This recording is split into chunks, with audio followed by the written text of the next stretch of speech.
Welcome to Warhammer 40k lore in the Bible, where I pull from Warhammer 40k lore to help explain biblical lore. And today, we're going to be talking about Khorne. Blood for the blood god, skulls for the skull throne. But before we get into the video, take the wikis with a grain of salt. Also, I do a biblical video on Mondays, a regular one. But also, I'm going to start up shorts again.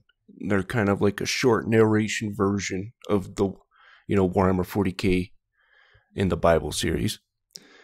But also, like I said, there's a couple things down the pipeline that are coming. So, anyways, let's go ahead and get started. Khorne, also called the Blood God, the Lord of Skulls, the Lord of Rage, and the Lord of Blood, Taker of Skulls, and Khornate, among many other titles, is the chaos god of war, hatred, rage, wrath, blood, martial honor, strength, and murder. Its portfolio of interests covers the most basic and brutal of sentient emotions and actions, such as hate, anger, rage, the desire for destruction, and the joy of killing one's enemies. Every act of killing or murder in the material universe feeds and empowers Khorne. The most senseless and destructive, the better.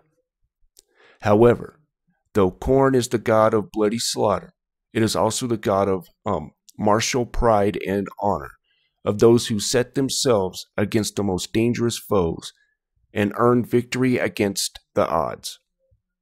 A devotee of Khorne is likely to be an honorable champion in combat, as a blood-crazed slaughterer. Khornates take no artful approach to killing, seeking only to slay rather to inflict pain, because while the blood and death of their victims strengthens Khorne, their suffering actually empowers its nemesis, Slaanesh, she who thirsts. The name Khorne derives from the god's name in Chaos, demonic dark tongue, Khornate, meaning Lord of Rage or Lord of Blood. Khorne is the mightiest and the oldest of the four major chaos gods, fully coming into existence in the Immaterium sometimes during Terra's European Middle Ages in the early second millennium. Its birth heralded by the era of wars and conflict that raged across the globe. Khorne is the blood god, Lord of Rage, Taker of Skulls. It is wrath incarnate, the embodiment of never-ending lust to dominate and destroy. It is Khorne's sole desire to drown the galaxy in a tide of slaughter, to conquer and kill every living thing until there is nothing left but spilt blood and shattered bone. The code of Khorne is simple: blood and more blood. Its only temple is the battlefield, its sole sacrament the spilled blood of nations.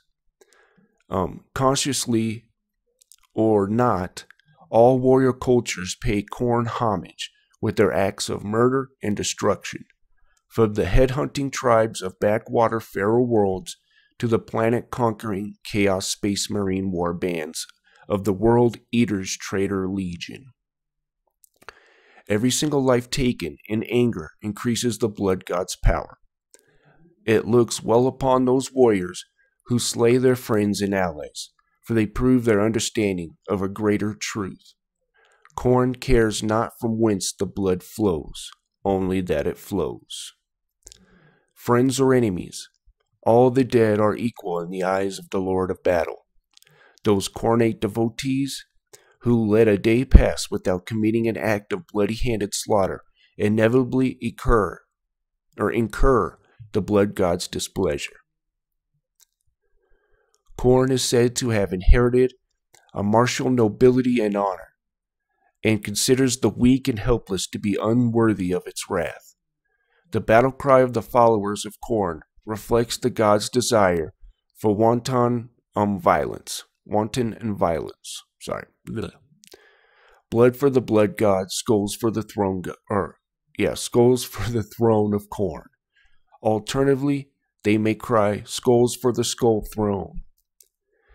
In the throes of violence, Khorne's followers, also known to bellow, kill, maim, burn, repeatedly while hacking apart their enemies. Also, the Khornate berserkers, known as Khorne's Chosen, often shout, break their backs. While in the thick of brutal, bloody battle, they so passionately seek out. Followers of the Chaos God Slaanesh, who Khornates see as a degenerate scum who kill only for pleasure rather than to test oneself against mighty enemies, are favored foes to face in battle, as are the servants of Tzeentch, who are seen as sorcerers unwilling to engage in fair and honorable combat. Khorne's sacred number is 8, reflected in the organization of the god's demonic armies, the Blood Legions, and in smaller matters such as the number of syllables in Khornate Daemon's name. Where possible, the Blood God's warriors will form up into squads of this number. Khorne's primary colors are blood red, black brass. Also note that the mark of Khorne looks vaguely like the figure of 8 or stylized human skulls. And if you guys look there, hold on a second, my bad, wrong color. There we go. That's going to be changed to the color of the topic we're talking about. But anyways, Khorne's primary looks vaguely like a figure of 8 or stylized human skull. Alright, so now we're going to move on to the biblical side of things. I don't know if you guys see, I also got a studio mic finally. But I'm going to figure out, I'm also going to get an isolation shield for it so it doesn't sound so echoey. So now we're going to talk about Baal, or Baal, who is pretty much a title that is attributed to a bunch of different gods. But this one, the one that the Bible mostly talks about, is the Canaanite Hadad is his name. So, the storm god of war known as the cloud monster.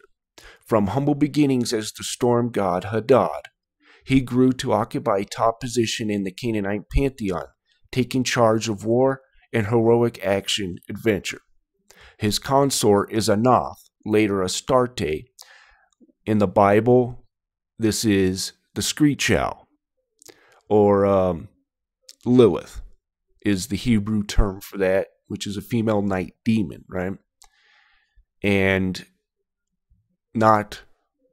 she was not Adam's first wife or anything like that.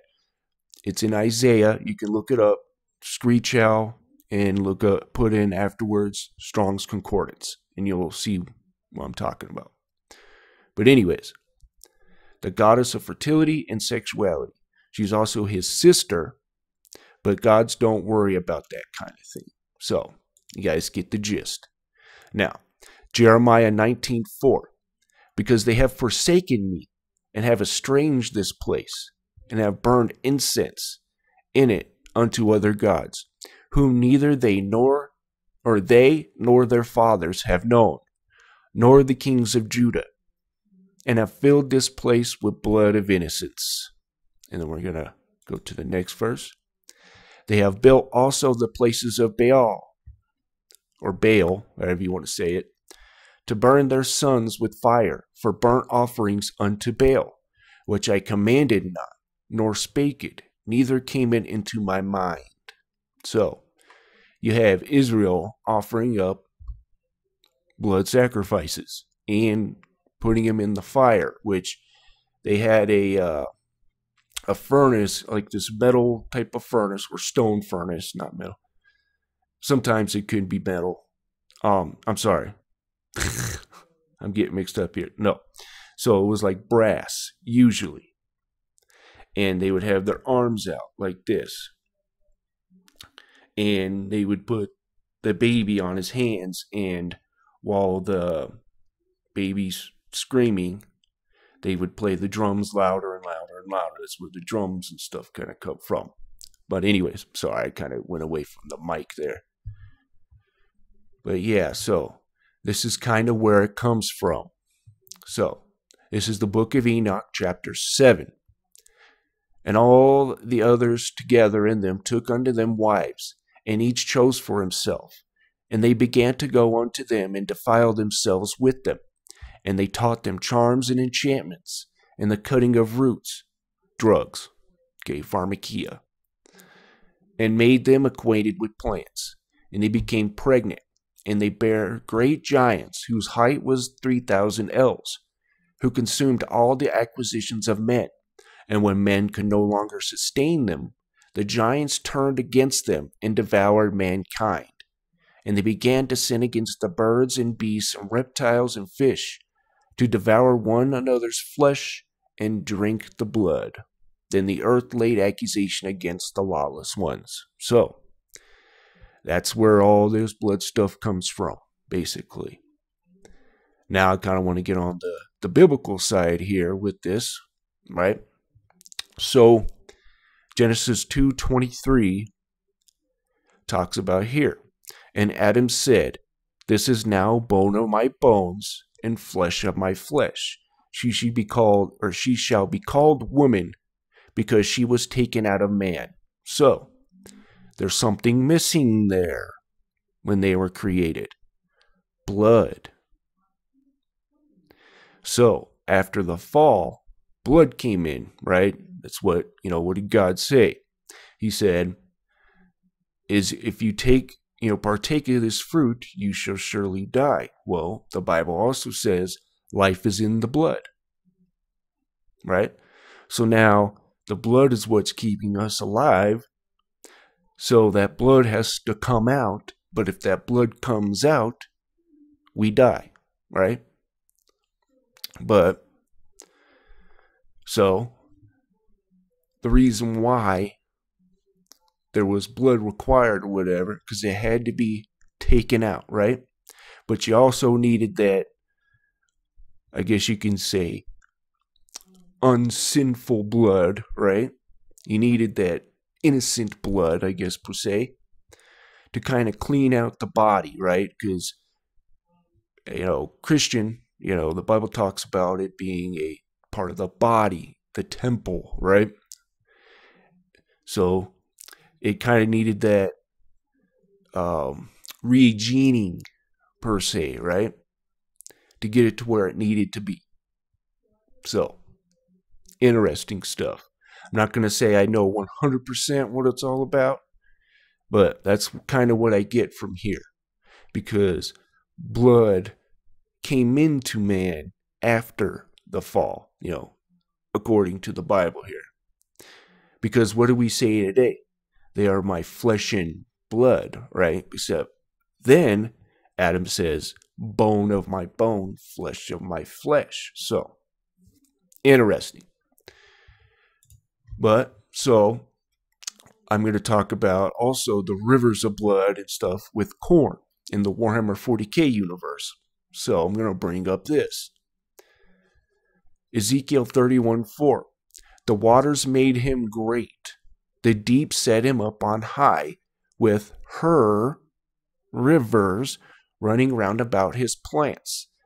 So this would be Tiamat, the goddess Hela in Norse mythology, all kinds of stuff. Leviathan in the Bible, or a Leviathan, I should say, because there's many of them. But you guys get the gist. It's the goddess of the underworld, basically, I guess you could say. In the Bible, the Leviathan. Anyways. She sent out her little rivers into all the trees of the field. So, very interesting. So now we're going to get into the rivers of blood. rivers of blood, dividing one region of Khorne's realm from another, like jagged crimson scars on the scorched land, are the rivers of blood. These kilometers wide flows are filled with the blood of those who have fallen in service to Khorne, be they victims or followers. Nearly all blood that is shed on the god's behalf on the mortal plane finds its way to these sanguine canals. The blood itself is hot to the point of boiling. Steam made of vaporized blood hangs in the air all along the length of the rivers, creating a palpable red cast to the regions through which they are run. Gigantic bubbles rise to the surface, carrying with them occasional remains of something that is unfortunate enough to have fallen into the river.